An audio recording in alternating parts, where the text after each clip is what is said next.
Assalamualaikum warahmatullahi wabarakatuh. Berjumpa kembali teman-teman di channel kita ya, Mas Tio KDR. Oke teman-teman, di kesempatan ini kita akan berbagi informasi kembali ya, masih di seputar penerimaan peserta didik baru khususnya untuk jenjang SMA dan juga SMK Negeri se-Provinsi Jawa Timur tahun 2023 ini.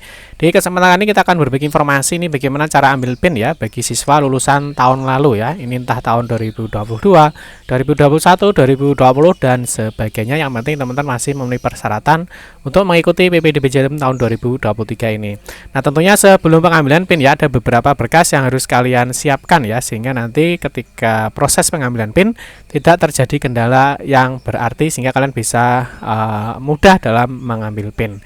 Nah tapi seperti biasa kita ingatkan dulu, mungkin bagi kalian yang baru bergabung di channel ini atau mungkin baru melihat channel ini, jangan lupa klik tombol like dan subscribe, silahkan bunyikan lonceng notifikasinya biar Anda selalu mendapatkan informasi-informasi terbaru dari kita. Bagi kalian suka baca berita, silahkan kunjungi saja di laman resmi kita mastiokade.com. Di sini kita akan berbagi informasi khususnya di seputar dunia pendidikan. Oke, kita mulai. Jadi untuk cara mengambil PIN ini bagi siswa lulusan tahun lalu ya. Nah, tentunya sebelum pengambilan PIN tentunya ada berkas-berkas yang perlu kalian siapkan. Yang pertama kita mulai dulu dari berkas yang perlu dipersiapkan. Yang pertama tentunya sama ya, ada NISN, NPSN dan juga tanggal lahir. Berikutnya nih ada KK ya, jika kalian tergantung mau menggunakan yang mana ya. Jika menggunakan KK, berarti disiapkan KK-nya atau surat keterangan domisili, dan juga mungkin kalau KK-nya kurang dari 1 tahun, berarti kalian harus menyiapkan surat keterangan KK kurang dari 1 tahun dari desa atau kelurahan. Nah berikutnya ini titik lokasi rumah, jadi semua harus menentukan titik lokasi rumahnya ya. Pastikan kalian sudah paham lokasinya di mana sih sebenarnya, dan caranya nanti teman-teman seperti biasa ya, sudah kita ada di playlist kita ya di mastiokade.com, di YouTube kita ya. Di sini untuk cara menentukan titik lokasi rumah ya, nanti teman-teman mungkin bisa dicek di sini. Nah terus yang berikutnya teman-teman ini ada SK mutasi, mungkin kalau ada yang mau menggunakan jalur pindah tugas orang tua ya. Terus berikutnya nilai rapor ini pasti ya, jadi nilai rapor ini dimasukkan yang 7 mata pelajaran saja ya, jadi tidak perlu semuanya.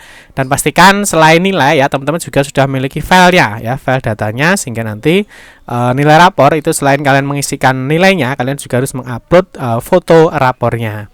Terus berikutnya kondisi ya, kondisi KK atau SKD. Jadi kalian itu menggunakan KK, menggunakan SKD, atau mungkin menggunakan pondok ya, surat keterangan pondok. Nanti ini penentu untuk jalur pendaftaran. Dan yang terakhir tentunya bagi lulusan tahun lalu sudah memiliki yang namanya ijazah ya. Jadi ijazahnya silahkan di-scan ya, di-scan, dijadikan file dengan ukuran 100 KB ya, 100 KB ya sampai dengan 400 KB. Ini ya dalam bentuk file JPG ya, atau PNG atau JPEG. Oke, kalau teman-teman sudah menyiapkan ya berkas-berkas ini, kita akan mulai untuk cara ambil PIN untuk siswa lulusan di tahun lalu. Yang pertama seperti biasa kalian kunjungi saja di ppdbjatim.net ya. Di sini nanti ada menu pra pendaftaran, berikutnya di sini ada menu ambil PIN ya. Nah, di sini teman-teman pilih yang di nomor 2 ya. Jadi untuk lulusan Jatim tahun sebelumnya ya, atau tahun lalu. Terus berikutnya seperti biasa, tetapi untuk yang tahun lalu dan juga luar Jatim, di sini teman-teman tidak perlu mengisikan ini dulu ya. Jadi kalian harus membuat akun dulu ya. Jadi di sini tentunya kalian harus membuat akun ya. Di sini ada menu buat akun. Nah, ini untuk lulusan tahun lalu dan juga luar Jatim itu harus membuat akun dulu. Ya, klik dulu buat akun ya. Setelah membuat akun ya, di sini baru kalian mengisikan ya NISN, nama siswa, kabupaten, kota sekolah asalnya. Terus sekolah asalnya dari mana, tahun lulus tahun berapa ya, terus tanggal lahirnya. Di sini dipilih saya bukan robot. Berikutnya klik buat akun. Nah, ini tentunya teman-teman harus datanya benar ya. Jadi datanya harus benar dan valid. Jadi jangan lupa ini disimpan ya, disimpan sehingga nanti teman-teman tidak lupa data apa yang kalian isikan. Atau kalau perlu kalian screenshot ya. Ini di screenshot, data ini sudah diisi kan. Ini di screenshot, nanti dibuat bukti kalau teman-teman tidak bisa login kan, teman-teman bisa meng-cross check mungkin ada kesalahan datanya. Paham ya? Setelah teman-teman klik buat akun ya, di sini setelah buat akun maka nanti seperti biasa ya, ada pertama ada pengisian data rapor, nanti ada pengisian data keluarga, ada titik lokasi rumah, dan juga ada resume atau finalisasi data, dan selesai menunggu proses PIN terbit. Di sini nanti setelah kalian mengisi ya, di sini akan ditampilkan datanya. Di sini ada jalur pengambilan PIN, ini untuk lulusan tahun lalu.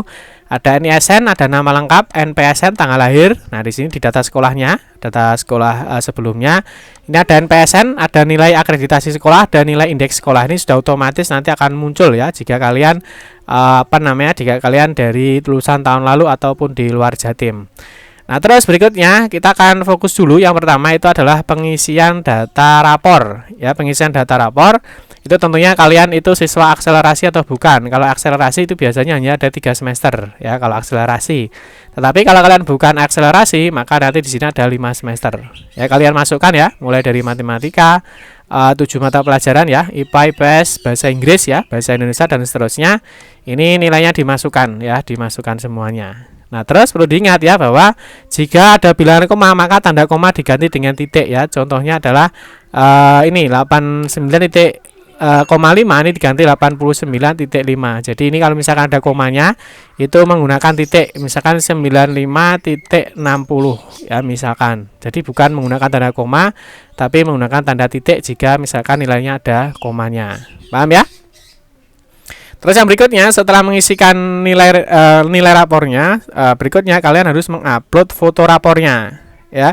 Nah, foto rapor ini tentunya semester 1 sampai dengan semester 5 ya. Jadi semester 1 sampai dengan semester 5 ini diupload semuanya. 1 2 3 4 5 jika misalkan kalian bukan akselerasi.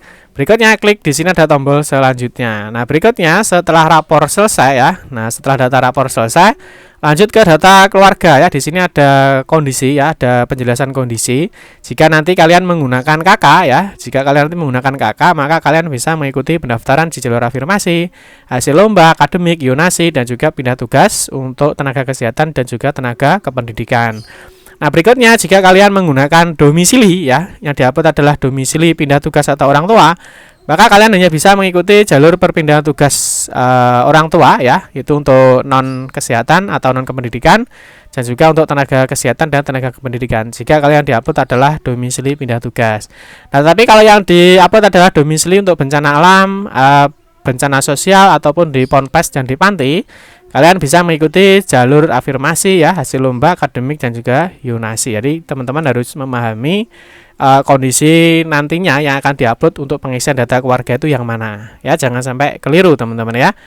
Oke, yang berikutnya ini untuk kondisinya ya, tergantung dipilih mau pilih KK atau domisili ya. Ini nanti di sini ada beberapa data yang berbeda ya. Kalau yang dipilih adalah KK, tentu yang diupload adalah kartu keluarga.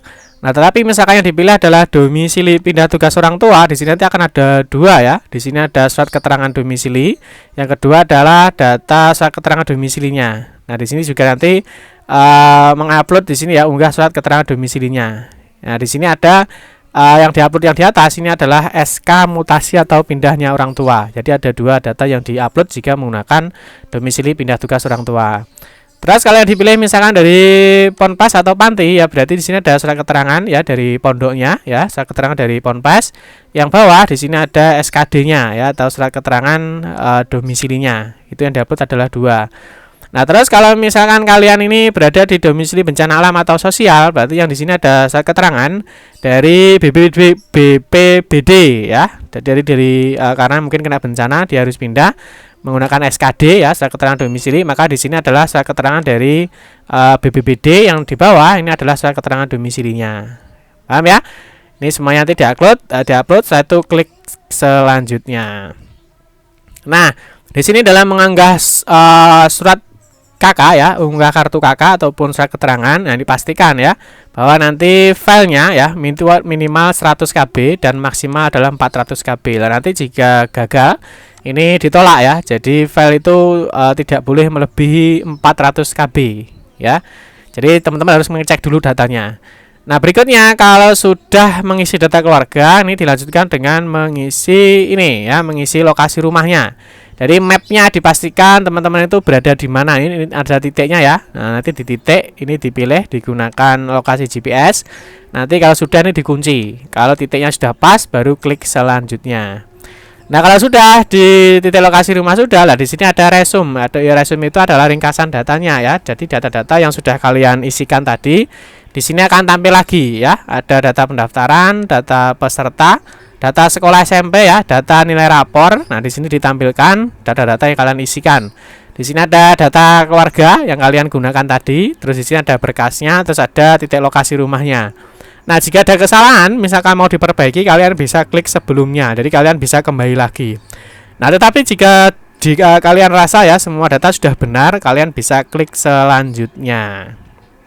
Nah, di sini nanti ada konfirmasi ya. Di sini ada konfirmasi untuk melakukan simpan permanen. Setelah simpan permanen ini tentunya sudah tidak bisa lagi dilakukan perubahan data.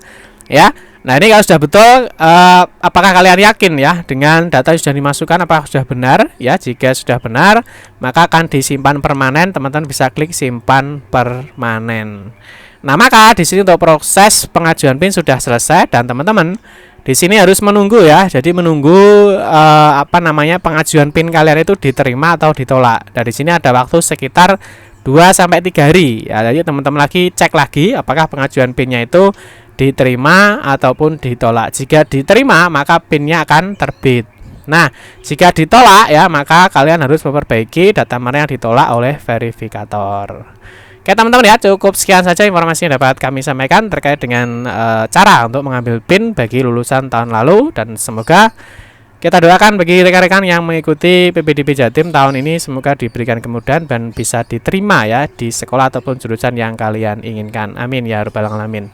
Cukup sekian saja, semoga informasi ini bermanfaat. Mohon maaf jika ada salah-salah kata dalam memberikan informasi dan penjelasan. Kita berjumpa kembali di video-video berikutnya. Saya akhiri, wassalamualaikum warahmatullahi wabarakatuh.